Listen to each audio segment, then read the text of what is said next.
Welcome to Monday in Westeros. I'm Grandmeister Todd A., and I'm joined by Master of Coin and Lord of Lofty Titles Taylor Trask, and Emily Kelly Cunin, first of her name, maker of video games, mother of cats, Khaleesi of fan theories, the Get Turnt, ruler of her condo.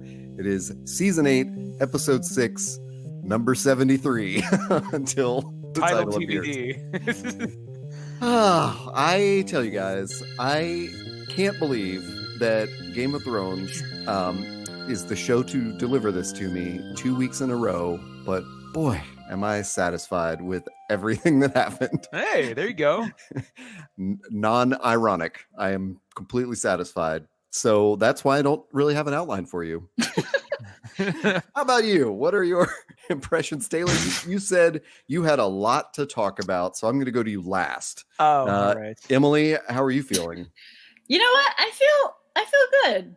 And like me just in general, especially about nerdy stuff, like I just always try to see like the good in things, and like bad things don't always like affect me. Like, hey, like I liked The Last Jedi, so like I liked it. I feel good. I feel happy.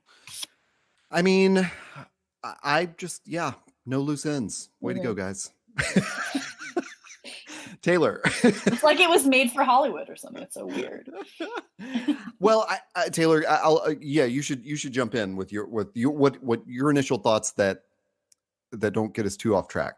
Yeah, well, yeah, all right. So it's it was as good of ending as we could have expected, but crammed full of moments that I'm like, they could have never done that if this wasn't the last episode. They could have never said that if that was just like, it was sort of. It looked like the work of two men who were just exhausted with so much, and they just got a little loopy towards the end, and they kept it all in. To be honest, I'm exhausted as a viewer. Like Emily and I texted today about our schedule for recording right after the episode, and I thought, I want to do it just to get it over with. Like, just be done with this. I'm so glad I wasn't like, I think we should punt to Monday. I would be like, I'd be like, it was fine, whatever we did. Yeah, I would have done this from my phone, lying in bed. Well, I'll tell you what I thought, and you can both jump off of this if you have anything that relates to this. But what I thought watching it, or as it ended, was, for 8 seasons, we've gotten used to the threads that never tie off, and for them to do that, would have been sort of in the theme of it. But honestly, like the most unexpected thing was for them to sort of tie off everything. Yeah. And to leave us not feeling that anxiety that we felt so many times. They hinted at further growth, but we didn't have loose ends. So how do you feel about that? I mean, it was more like we don't know what is going to happen next, but that's kind of the point. Like we just assume Bran will be really awesome at being a ruler, but we also don't know where Drogon took Dany. Like we don't really know like what's going to happen to the Unsullied after this. We have no freaking idea what's happening in Dorne. Like there was enough where we're still like, cool, it's leaving you curious, but not where you're gonna like lay awake at night, like, oh my god, like, well, I can't even believe they didn't show their dead bodies or whatever. I'm never gonna know if they're dead or not. Like that they did enough of the things that we needed to know for sure, and enough of the things that we didn't need to know for sure, where it keeps us kind of just like satisfied and curious. We're not waiting desperately for the days of the X-File movie to just wrap this shit up. Oh my god. Yeah. Oh my god. Were you each surprised when we did see Jaime and Cersei dead? Oh, no. Yes. Okay. Yes. Oh, yeah. I mean, I truly thought like, oh no, it's just going to be the hand, and we're not going to know like conclusively what happened. Oh, that wasn't the question. Like that they were.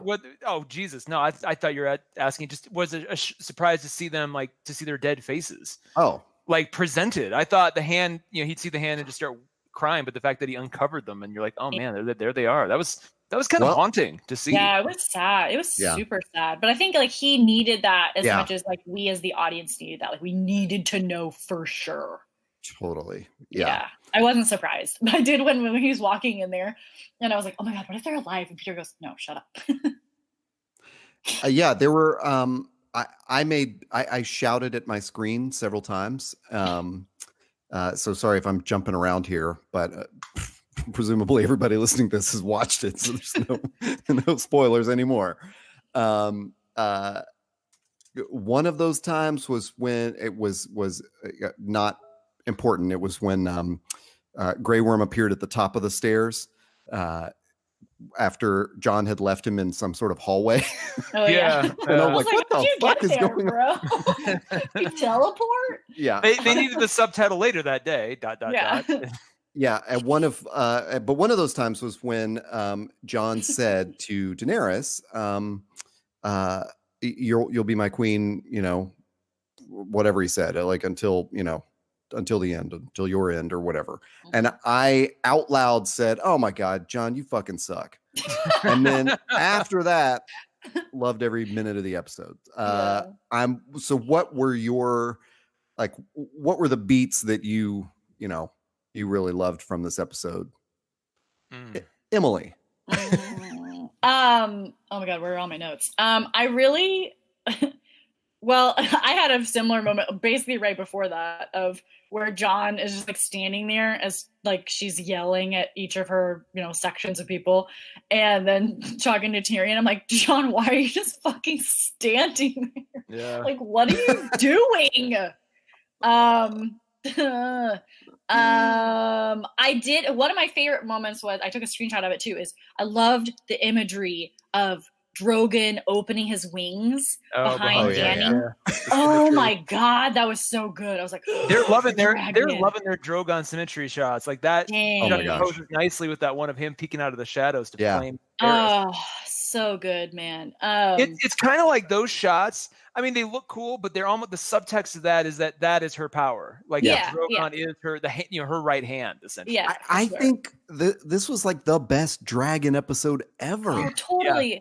Oh my God. Pretty much all of my highlights were about Drogon, by the way. Where he shakes the snow off. Oh, yeah, that's where he shakes the ash off, like, haha, surprise, I was in here the whole time. Just that glorious wide shot of John walking up to him. You see like almost like a silhouette of just John walking. You're like, so oh man. cute. My brain was like, if the mountain crawls out of that, I'm gonna be so angry. Oh my God. No, it was so cute that he just was like, oh, I'm a dragon. I mean, I was in here, I was hiding. And of course, when Dany is dead and then Drogon comes and he's like doing that thing like, oh my gosh, fucking like Simba touching Mufasa, like trying to make him wake up, like just so sad, and just the unadulterated sadness and rage from the CGI dragon. It was heartbreaking. It was absolutely heartbreaking. But I'm super glad that he burned that stupid fucking sword chair to the ground. Stupid sword chair. Yeah. Everything with Drogon was good. And then he just like scooped her up so gentle and flew away. Like, it was like Taylor, you mentioned the wide shot where Drogon shakes the snow or ash off his wings, and then it cuts to this wide shot and it's like him staring down John. And that was that moment. I got this real Hobbit feel from that. And anyway, it just put it in my mind of, the scale of things, and that, and all this other mythology and like the Hobbit and stuff, like dragons are very, very intelligent. And I almost expected him to like start speaking there. And I mean, that would have thrown me totally off. Yeah. But the fact that then, a few minutes later, we get this real intelligence and emotion from the dragon. It was like, oh, I was already in that mind of like, yeah, of course you understand things, It's that dragon in that moment did what no human could do, which is end it finally once and for all. Like, okay, this stupid chair is the constant source of your problems. It got my mom killed. It got you all killed. Let's just get rid of it. Like I hate this chair. Like, why haven't you all done this before? Like it was, and the fact that John kept expecting him, like when he turned his face back to John to like burn him, he's like, no, the chair. Watch. I did think in that scene though, for a hot second, I'm like, if they're gonna make John king, the only way that's gonna work is if Drogon tries to blast him right now and his clothes burn away, and some of the Unstelli come up and see him burning but alive, like their queen. But then that didn't happen. So I'm like, okay, he's not going to be king. That was sort of the moment for anything like that to happen. So I'm just like, okay, all right. Well, another thing I took away from it was Drogon understood the destruction that Daenerys had him unleash on the city. I'm reading way too much into it, but I saw Drogon as like another Jon or Tyrion or like one of those people that believed in Daenerys and then saw her go over the edge and was like, okay. I like that. Yeah, that's cool. I didn't really read into that, but I love personifying inanimate objects and animals. So like that makes a lot of sense to me. Total sense. Totally. I love giving human emotions to things. Is this the first time, by the way, in that same sequence? Is this the first time we see snow in Winterfell? Or not Winterfell, in King's Landing? No, it's ash. It's all ash. Well, it's all ash? Really? Yeah. I think it's snow. I'm pretty sure it's ash. But it's all white. Yeah, I think it was. I was on the fence, and then there was the shot where Drogon shook it off of himself was when I really thought, no, that's snow. We did see snow was falling on Jaime when he left the King's Landing in the last season. I'm just gonna say for the record, I think it's ash. It could be a mix. Because I said too, I was like, this is a very inordinate amount of ash. Like, how much did she burn? Like the houses and stuff. Like, how much of that is it? But also, why would winter continue to move down when the Night King is dead? Well, but that's just autumn was changing and stuff. Yeah, the climate, the planet has shifted its pole. Yeah. I don't know. It's always winter. It's just milder in the south. Yeah. I mean, they always have winter, right? Eventually. Well, they call it the long night or the long winter because it's like a 6 or 7 years. Sometimes it could be 8 or 9 years of winter, and then 8 or 9 or what was their summer? 12 years is like the longest one they ever had. Yeah. Where it was still winter and Winterfell or snowed, but it was warm. The climate shifted northwards or whatever. The other real, I mean, just that whole opening, the Death Star, the Star Killer base opening with all her people assembled. Just the look of that in King's Plaza with the broken keep behind her, and just all those steps, and Jon having to walk up all those steps while everything's going on. Just the scale of it, the look of it was just captivating. Oh my God, it was one of the most haunting things the show's ever shown us. I assume that people on the internet will have little quibbles with this, but I've really loved the fantasy cinematic aspect of definitely the last 2 episodes and probably some other bits and pieces. Like I think The Long Night had its own, Battle of the Bastards look. But the last 2 episodes, there was a lot of that, stuff that was like painted, basically, the Clegane Bowl kind of thing. But it was so fantastic looking. I was like, oh, love this. Yeah. The monologue Tyrion gives, by the way, in that scene, that summation of Daenerys he gives to Jon, is one of the greatest chastising moments of the audience ever. He's basically laying out there. It was like they knew last week was going to be very divisive.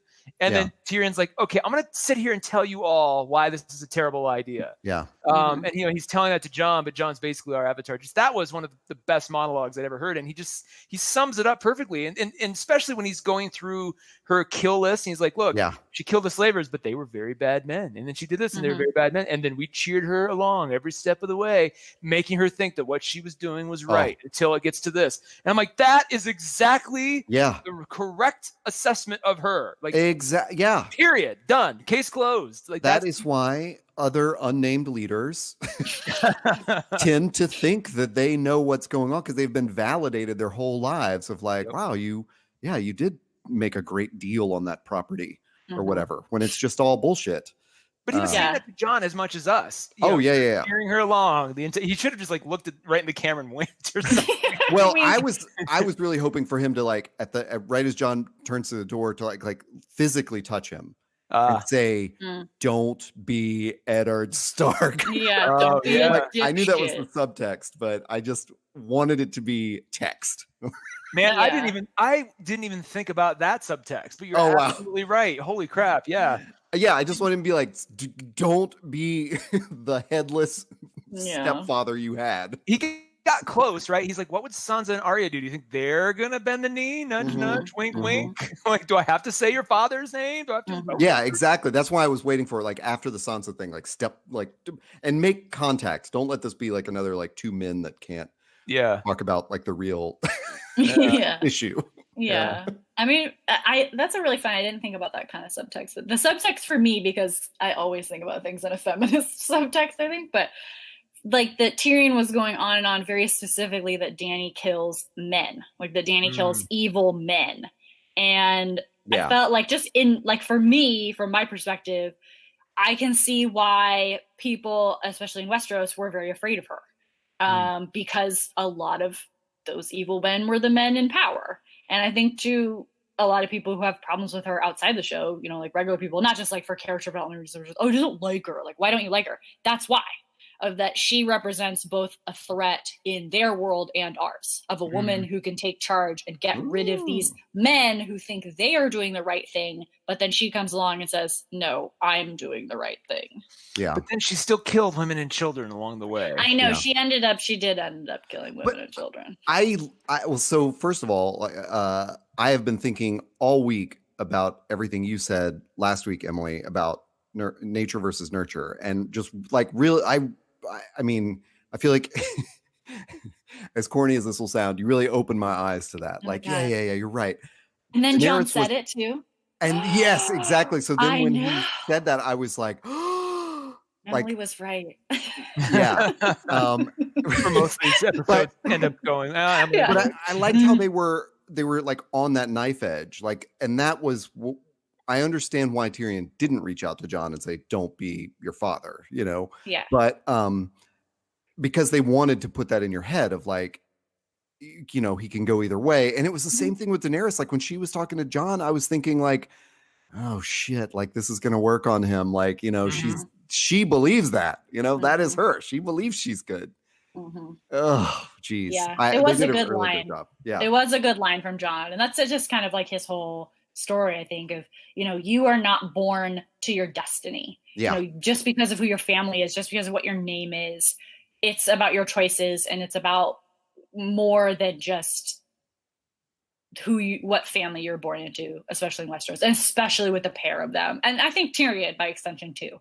Tyrion could have been a weird, you know, like incestuous, evil person like his family, and chose to try to be better. Well, and I mean, he was pretty terrible. Definitely for a longer time in the books, but you know, even in the show, like he was an a-hole for 2 or 3 seasons. Yeah, and he admits it. He's like, you know, I strangled my lover, I killed my dad, you know, I did all this stuff, but he did try to be better. Yeah, like that was the deciding point. Just like Jaime tried to be better and then went back to not being better. Even still though, like that part of what she was saying to Jon, like that was correct. It's like she was using the stuff that was true to leech him back in, but then he actually had the sense to say, what do you think about all those women and kids you killed? And the fact that she just sort of glossed over it was his final test for her.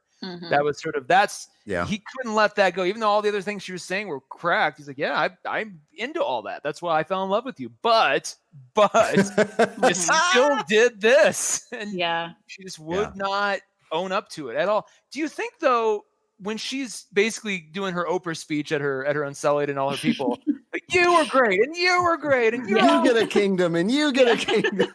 Yeah.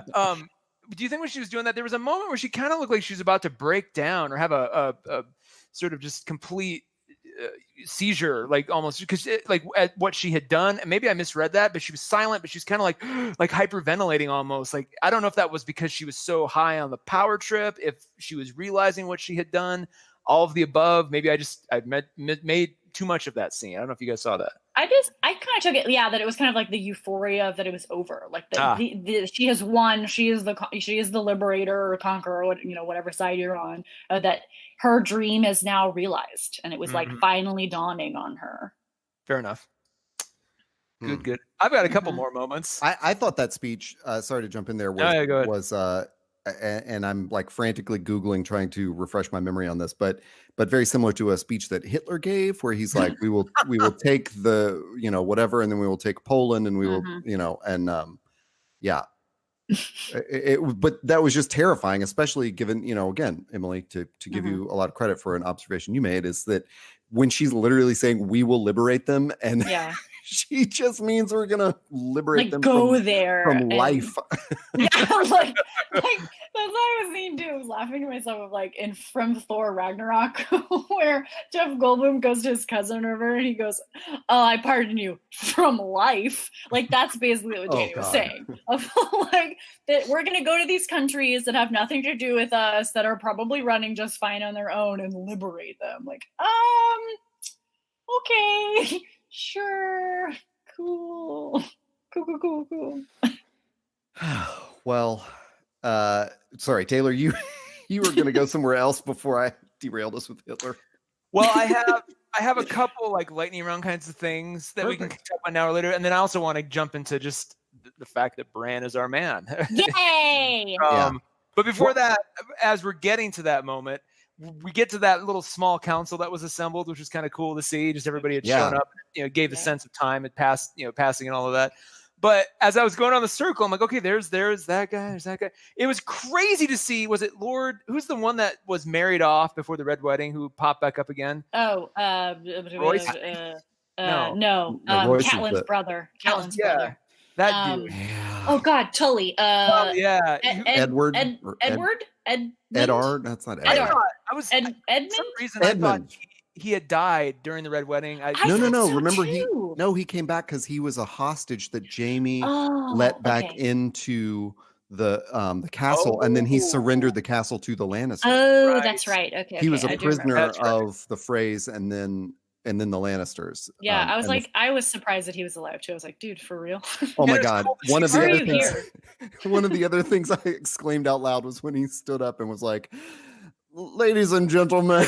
Yeah, and I was like, "Get the fuck out of here! Sit your ass down." Finally, Sansa said it. She's like, "Hey, Uncle, shut the fuck up." But no, as I was panning around, I actually said out loud myself, "I'm like, wait, is that Lord Aaron?" Yes. What? Yep. He long bottomed his ass out there. Yeah. Well, hold on. Point of order. Was that the same actor? Why not? It sure looked like them. It sure looked like him in the nose and stuff. Yeah. I just that Lord Roy, is it Royce, bad haircut? Yes. Yes. Royce is sitting next to him just going, "I know your mother breastfed you when you were 12. Yeah. Like he's having to deal with that, knowing that he's got to protect this guy. And he's going to be just this crazy little kid. Yeah. But then I just, in rapid fire order, I wrote the following: Sam invents democracy. Yeah. Tyrion invents the Electoral College. Yeah. Arya discovers America. It's like we got all these moments like boom, boom, boom. I'm like, all right. See, I thought that moment when Sam said it in such like the perfect Sam Tarley thing. It was it was basically like an SNL sketch of how Sam would invent democracy. We should let the people vote. What if it had all the like right pauses and everything? You were kind of hoping like music, like patriotic music with like a snare drum would start playing behind you. But in my head I was like, now this is freaking corny. And then when it cuts over to like Robin and Royce, they're like scratching their chins, like, and looking at him like he's in total. Laughing at him. I thought that was perfect. That was so funny. My favorite too was like that the Prince of Dorne, who we've literally never seen, is there. And I was like, is that Oscar Isaac? No, he's not. He can't be Oscar Isaac. Why would Oscar Isaac be in the show? And then he didn't say a single goddamn word except to say I, probably. Maybe, but you could always like, especially when they would cut to Sansa, like in the side shot, you could see his eyebrows doing a lot of work. And I was like, this is really good acting. Like you don't get a single line except for I, but like your face is in it, so we're good. Prince of Dorne. Well, let's talk about the selection. Who here had Bran in their king pool? Like, okay, no joke. I said it like 2.5 seconds before Syrian. So I was like, or Bran, could be Bran. And then he started this whole speech. I was like, oh. Well, when he said another thing, story. Well, wait, real quick. When he said story, I thought, oh, he's going to make the appeal for Jon. Here we go. Yeah, me too. That just seems so logical. So when he said a boy who's kicked out of a window, I'm like, wait, what? Yeah. When did Jon get kicked out of a window? This is weird. Yeah. Well, that was another of those moments. Like I thought that whole scene was just them messing with us, because when he said that about the no, I agree in retrospect, but in the moment it was like there's the democracy moment where I went like, oh my God, this is going to become too corny. And then there was the great story thing, and I thought, God, he's going to say Jon. Like that's just too predictable because I just did not see Bran at all. Yeah. And yeah, I loved it after those two things were resolved. Like, let's just throw out these dumb things that fans have been saying, like me, about democracy, and get rid of them. So, Yeah. But then they gave Bran the greatest baller line of all time. Why do you think I come on? Yeah. I I'm know. just like, And really? that's when I was like, oh my God. And it really makes so much sense. There was someone, so I said, like, on Twitter, I was like, I have to leave Twitter, bye, because I'm going to get into he was so much more important to the books. It makes perfect sense. Shut the fuck up kind of fights. So that was my fight now.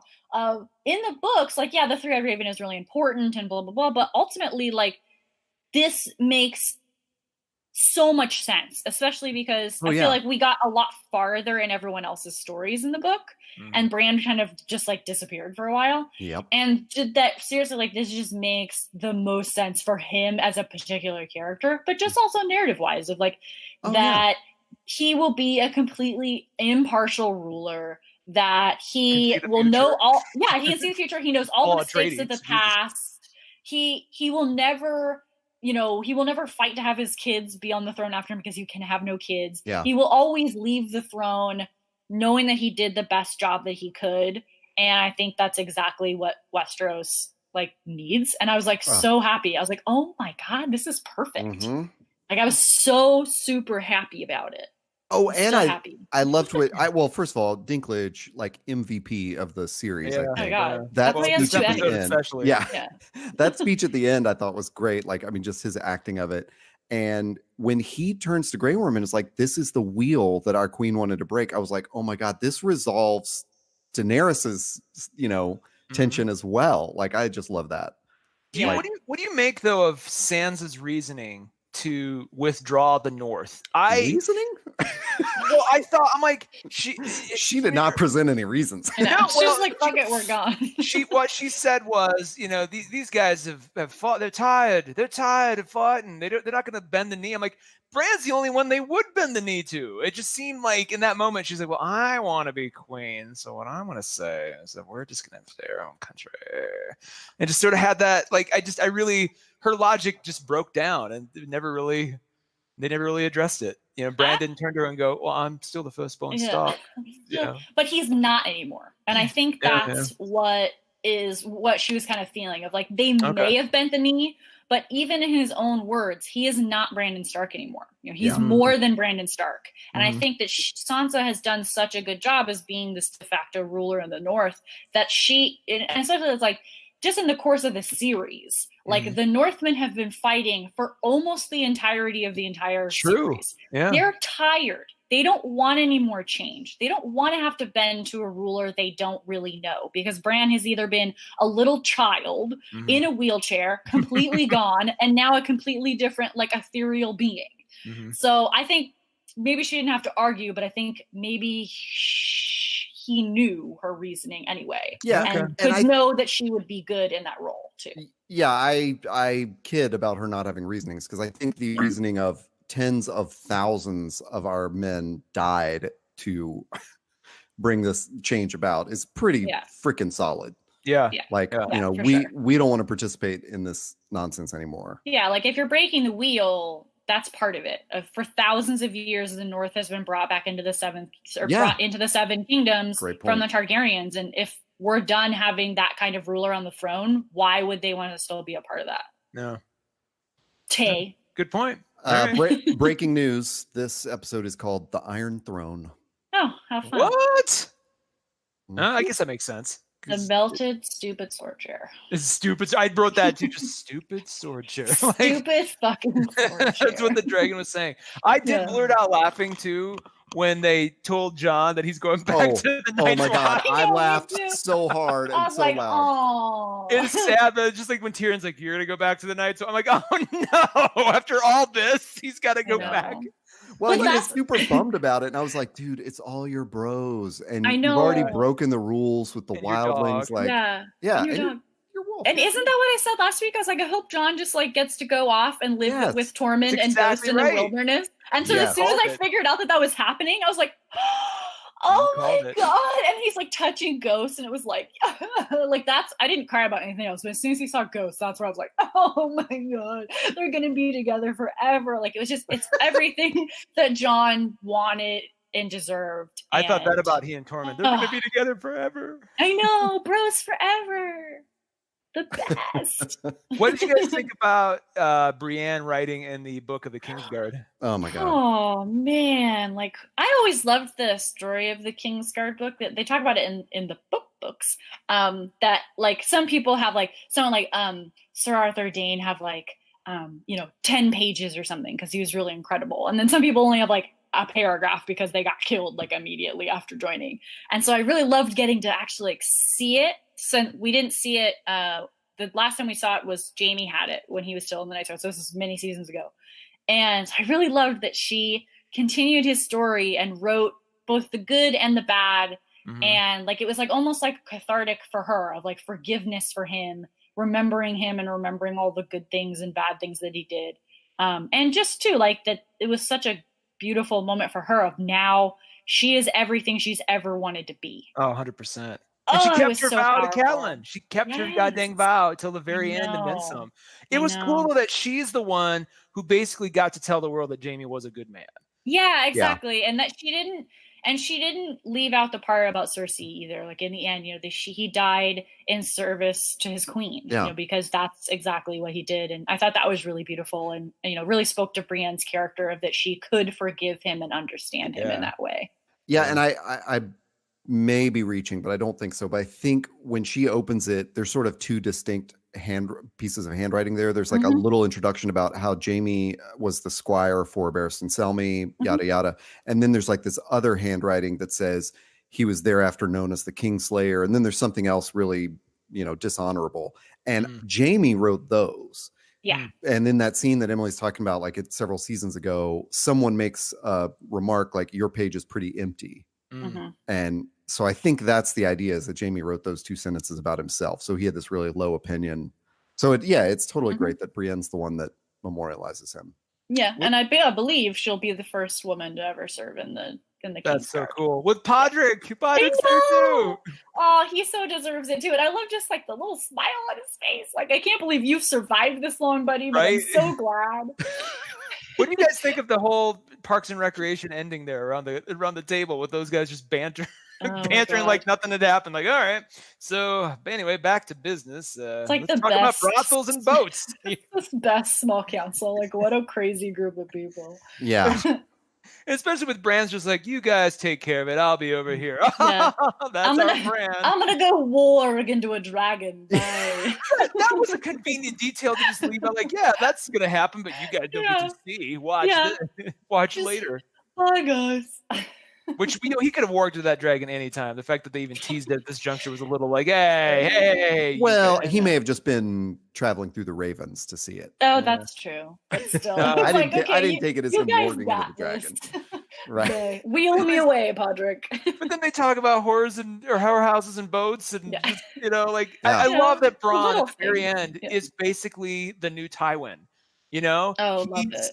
He's taken over this fortune. He's got, he's the one. He's now master of coin, just like Tywin was. No, Littlefinger was the master of coin.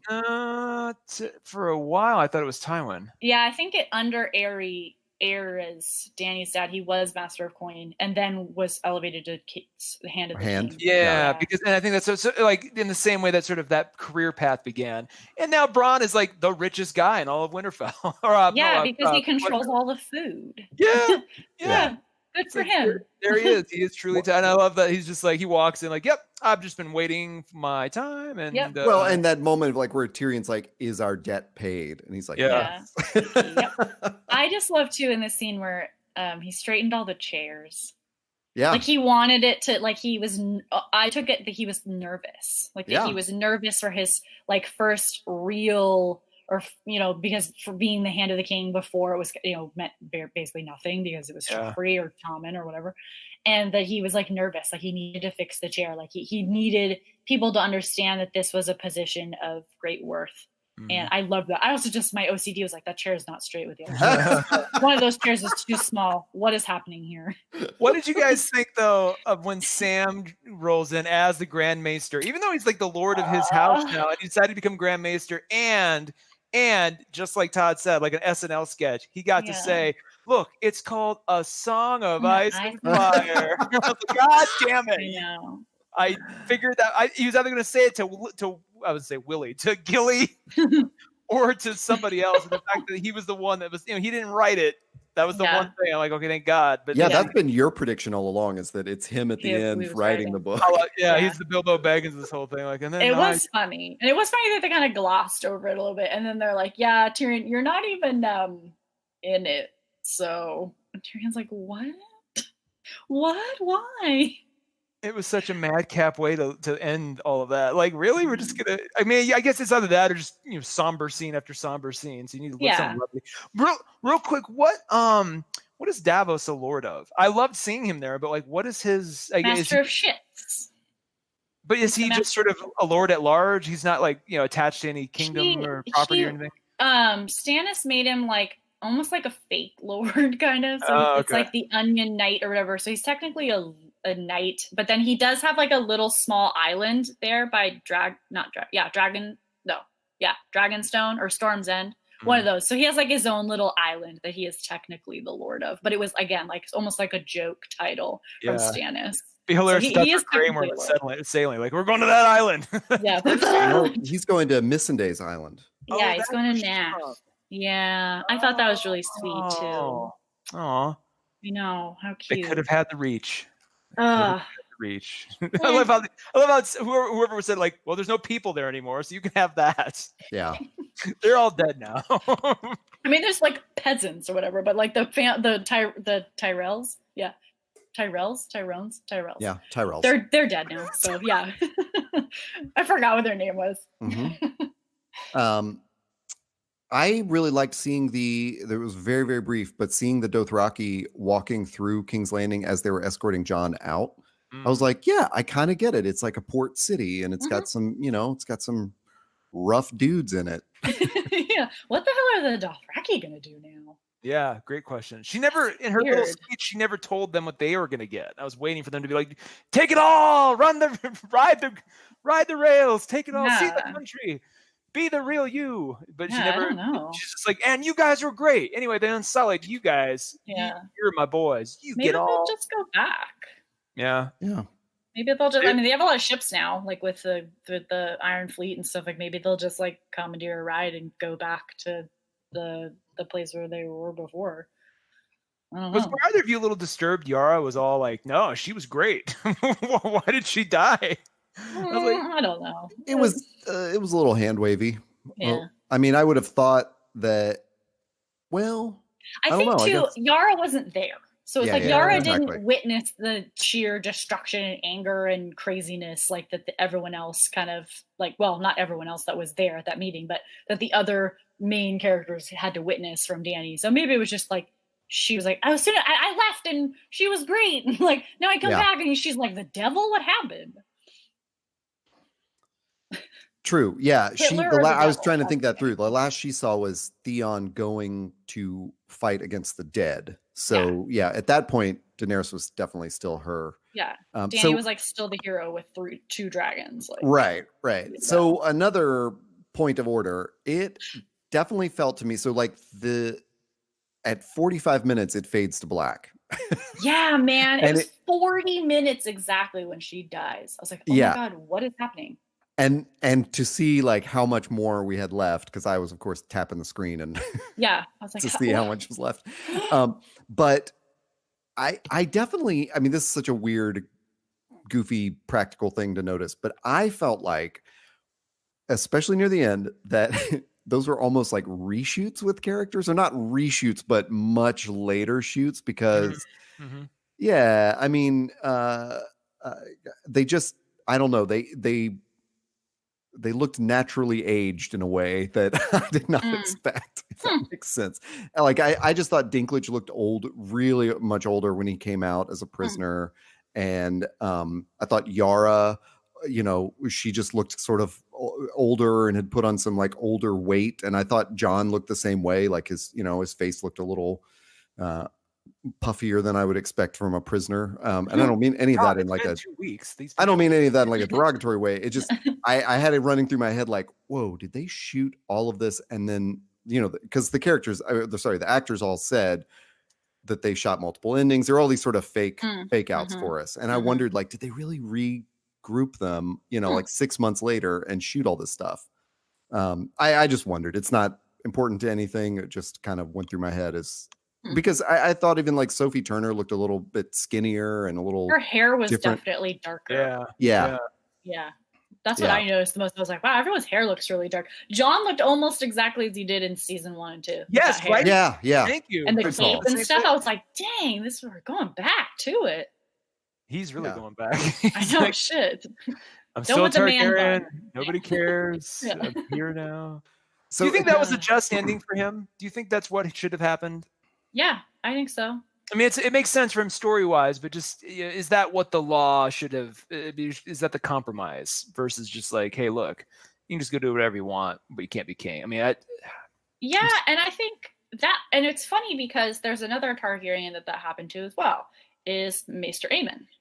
Maester Aemon was the same way, of that his brother was king and that he was a threat, and so they said, like, you can either die or you can go to the Night's Watch and just never be king, never tell anyone, great point. Never come back.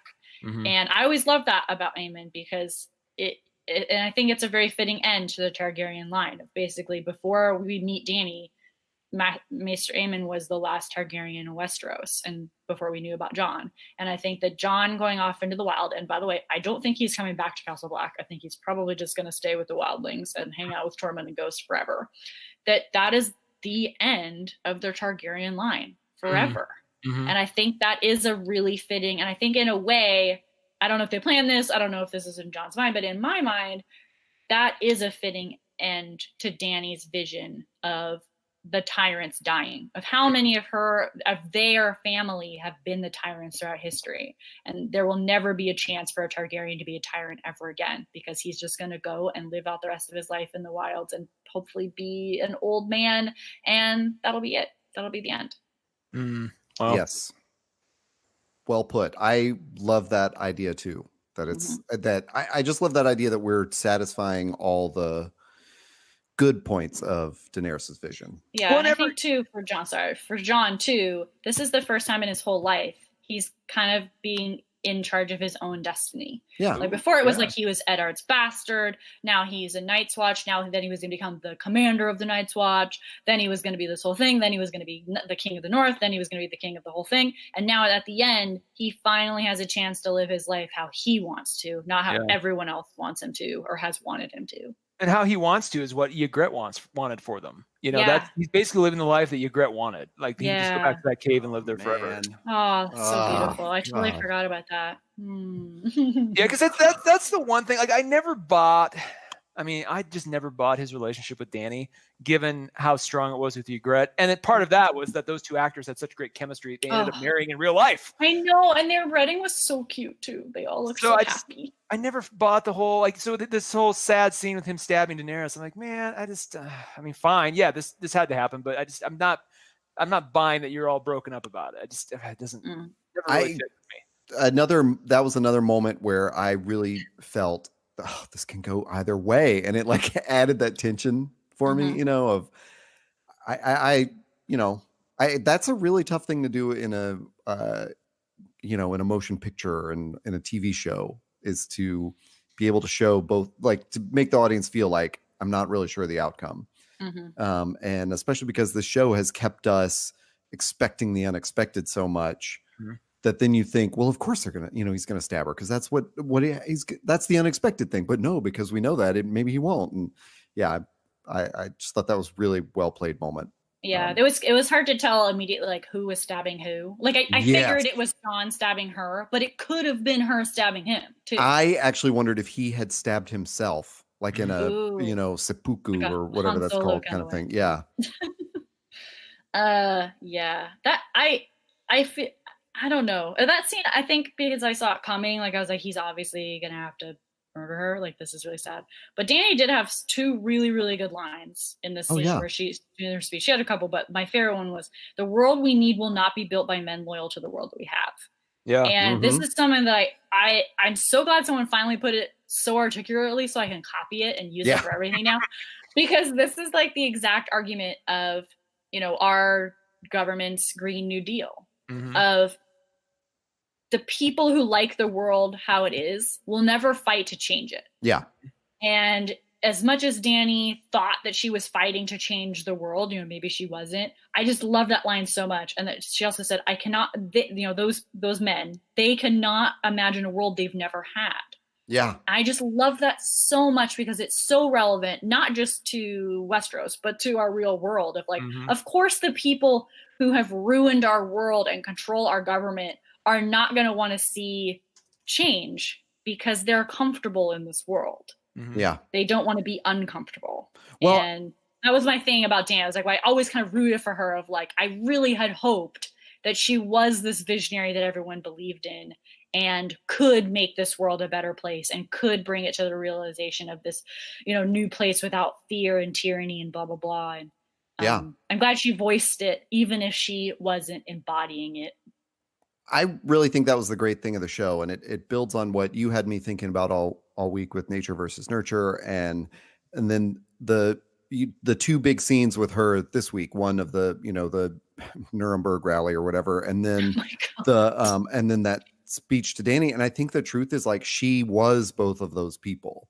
That was the paradox of Daenerys. And that's why some of us thought she was the worst from the beginning, and why some of us thought she's going to be the best from the beginning, because she always had that those two natures within her, and it was just what's going to happen to that. And I think she was being honest with Jon. I think you should absolutely take those lines away and as heroic lines, because I think that's what she wanted. She just didn't know how to do it, because Tyrion was also right about she keeps killing the bad men, and it just keeps validating her perspective. So yikes.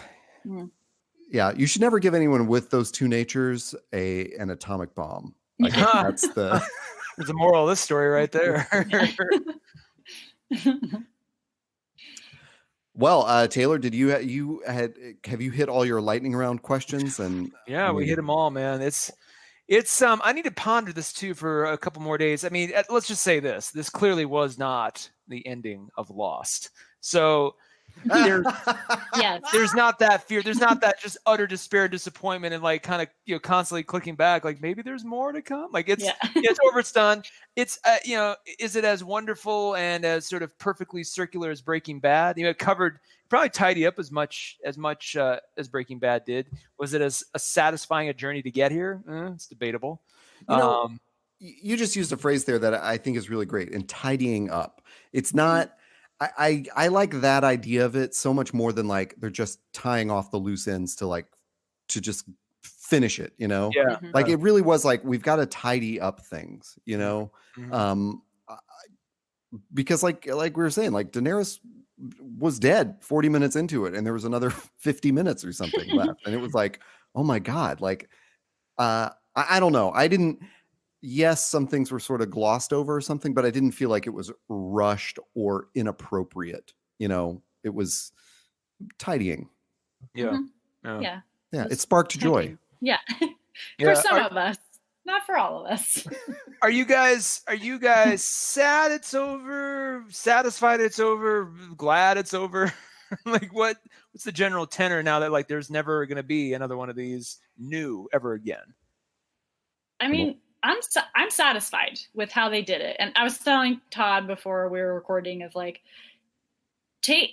adapting a book series into a different medium is probably one of the hardest things a writer ever has to do. And I did it when not to compare myself with the writers from Game of Thrones, but when I made the American Girl app, I adapted the American Girl books into this entirely different format. And it's really, really hard, not just from finding out what you have to cut from the story and how to pace things and how it all makes sense. All the things you have to answer to and the things you have to keep track of. And I think in this sense, the last two seasons really of that they're basically cramming the last 2 or 3 books that aren't even out yet into whatever it is, 14 episodes, 12 episodes. That's a super, super hard job. And especially of wrapping up the entirety of a 9-year series in 6 episodes to get to where we need to be in the end, plus having all the characters who need to be at this end, be there, and for all to make sense. Also to make sense with all the changes that they made from the books. Oh my God. Like, I think they did a great job. Could it have gone better? Probably.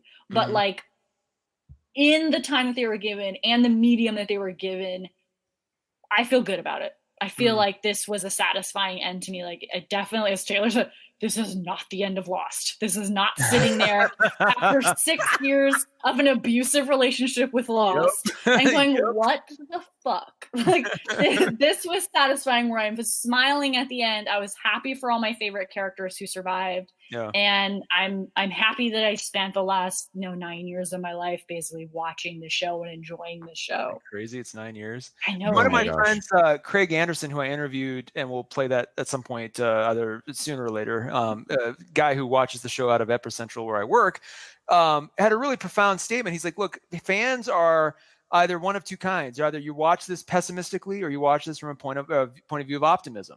And everything can kind of filter through that, like your satisfaction with where Danny went, or your sort of annoyance or hatred or frustration with where her storyline went, or how any storyline resolved or moved along. It kind of does come back to, like, did you want to leave the show up on an optimistic note or a pessimistic note? And I feel like the show itself gave me, as a viewer, an optimistic sense as it comes to a conclusion. Everybody got an ending that was either deserved or justified at the very least. And a lot of, it's going to be really fun to go back to season 1, episode 1 now and watch it, knowing where we're going, so I can maybe pay attention to details a little differently, or see it through that lens of, like, at what point do characters who are pessimistic get the upper hand, or which one of those two things plays out in the end? There's going to be a lot that I don't like. The way they kind of treated the White Walkers in the end, I'm still really, the more I think about it, the more I'm like, that could have gone a lot better, in terms of how given the threat that they built up over 8 seasons. But overall, it did feel like, hey, we're going to give you that cool tracking shot of all the Stark kids overhead walking and, like, kind of doing the first day of the rest of their lives was kind of cool to see. Oh my gosh. Do the Stark girls have the greatest outfits you've ever seen?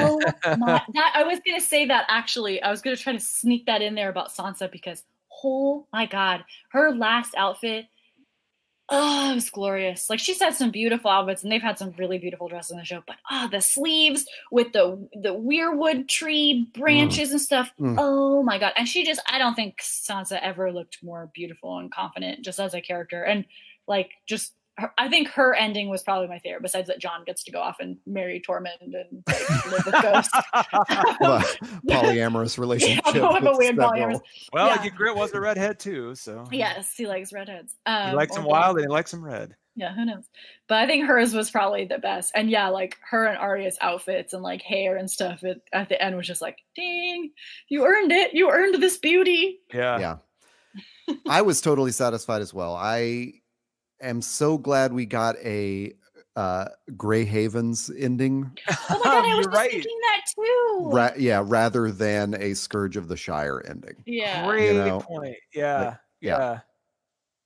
Wow. I think that sums it all up. So I do have one major question. Are we getting 2 new George Martin novels tomorrow? Oh, great question. God, I hope so. I will literally cry. I would love to see everybody collectively lose their goddamn minds if Amazon suddenly starts taking pre-orders for, like, the last 2. God, yeah, it would be amazing on every level. What I would love, I almost wish I had the energy to do this as a prank, because it would be so funny, is just to write 2 very short novels that are literally word for word everything that happened in the show the past 4 seasons. And, like, I mean, it would be great if George Martin actually did that. And then all the people that have been, like, demanding, like, remakes, they're like, wait, that's really what he was. What? Yeah. Like, he wrote that the whole time, That'd be amazing. I kind of wonder if A Dream of Spring, if all of this is really just Winds of Winter, and A Dream of Spring is everything after this. I'm curious. Oh, maybe. That's a good point. I couldn't remember if it was 2 or 3 books, but I think you're right that it's just Winds of Winter and The Dreams of Spring. Yeah. I mean, I'm going on Wikipedia. Who knows? No, I'm sure. I mean, he's not finishing them. Let's get that out of our head. Well, sorry, Drew. I may be more open to that, because there's a lot of show watchers now who haven't read the books, who, for one reason or another, are upset or annoyed with where this all ended up in the season, and they are more, I think, inspired or interested in reading the books. That is very true. He has a bigger audience for sure. Yeah, that's what Peter said too. Like, if you didn't like what happened, or you're curious about where all the clues came from, or how this, like, it probably is a really good opportunity for people to read the books of like, I can't even believe this happened. It's like, go back and read the books. That's absolutely what happened. Like, this is absolutely what should have happened. And I just think too, maybe he was like, he didn't want to steal Benny Weiss's thunder. He's like, if I release Winds of Winter now in season 5, it'll ruin everything. Like, they're already making it. Like, I'll just wait. I would really love to know the true story. I mean, next week we're getting a documentary on this. I would really just love, like, not the PR version. I want them to know, like, I want to know from Benny Wise, like, did they truly think that Martin might have book 6 out by the time they finish season 5? You know, was that really the thinking, or had they written him off years before that? You know, because that was a big rumor too. Was that when John died, the rumor was they're not going to hint at his resurrection until the book comes out. You know, and so that they would end the season, he would be dead, and then that summer that book would come out, and you know, we would know where it was going. But they even talked about briefly too delaying the start of season 6, right? For that very reason. I thought. Yeah. And see, now I don't know if that was that PR hype, like playing into what people expected, or I don't know. I just want to know, like, what's the true story there? And I'm not, you know, it's not a cold case I'd really like to close. I'd like to think the HBO, but it'd be great if we got it. I'd like to think the HBO offices are very, very similar, if not identical, to the West Wing and Veep, where just like constant rumors are getting created and generated and amplified just from all sources at all times. So there's like a grain of truth in all of them, but they're all it's never the real story, and people just kind of prey upon them when they come up. Well, that has been one of the great things about this show, and especially in our binge-worthy like environment, that has kept it very much like Lost, in that every week you can talk about your theories and where you think they're going, and it almost makes it easier for the creators of the show, because they can just sort of lean into a lot of those rumors. And you know, I mean, who knows if they actually shot 6 different endings? They could have just told one of the actors, like, yeah, say that in an interview, it'll be funny. And I think too, it helps that there's new fans every day too. Like my mother-in-law just started watching Game of Thrones like 2 weeks ago, and she's like already excited about it. Like, she got to the episode where Khal Drogo pours the gold on Cerys' head, and she's like, I'm so glad I ended with that episode for that, because I was so happy that he was dead. I was like, oh, okay, wow. So, but it's like too, like, just like there will always be new book readers from people who have now watched the show and want to know more, there will always be just new fans in general, because this is such a cultural phenomenon. Like, people will be watching the show or starting the show probably for the next 10 years, just like Lost. They're making 2 prequels too, if that's to be believed. So I mean, it will probably blow both of your minds, but I didn't actually see any of the Lord of the Rings movies till I read the book. Wow. Yeah, I hadn't read the book till I was old, and I read. So I read the first part, saw the first movie, and then I read the next 2 parts. We talked about this because I was like 11 when I tried to read it before it was coming out, and then I was like, this is way too complicated for me. And then I watched the movies, loved the movies, and then read the book.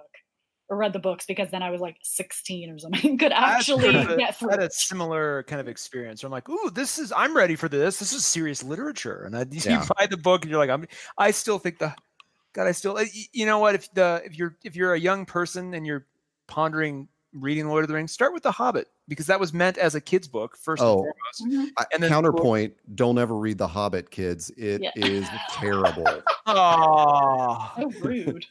The book The Hobbit, you didn't like it as a kid's book? I mean, when you read that as a 40-year-old man, it sucks. Yes, of course. Well, that's why it's for kids. It is meant for children. He told me kids. Well, I was going to say skip the movies and read the book, but now you're saying just all of it. Definitely skip the movies. What about that Rankin Bass cartoon where it's like a great history? Oh, God. Oh, my God. That was amazing. I loved that. All right. But I'll tell you a crazy thing about that is when I was in elementary school, oh, Jesus Christ, this will make me sound even older than I am. But we still had a library that had the like reel-to-reel film projectors. Yeah. And the librarian, we were going to watch that. It was like a special day sort of thing or something. And she loaded the second reel first and then like left the room, didn't know. Oh no. Yeah. So then when it was over, she was like, oh, whoops. And then we watched the first reel. And it was like, what? This makes no sense. Oh my What did god. it cut? Or was it cut the like when the spiders attack, or what was? Oh, the... I don't remember. I was like 8 years old or something. Yeah. Boy, I'm very satisfied with not only with Game of Thrones, but with our podcast. It has been so lovely for the past few years, Emily, to have you on this with us. No, And don't say these things because then I'll cry. it was no, I mean, what like I've just related the story to a couple people recently of, oh, how do you know Emily, and how did she get involved in your podcast? And I mean, we had exchanged socials and stuff like that. And I think one day on Twitter was like, hey, anybody want to be on a Game of Thrones podcast?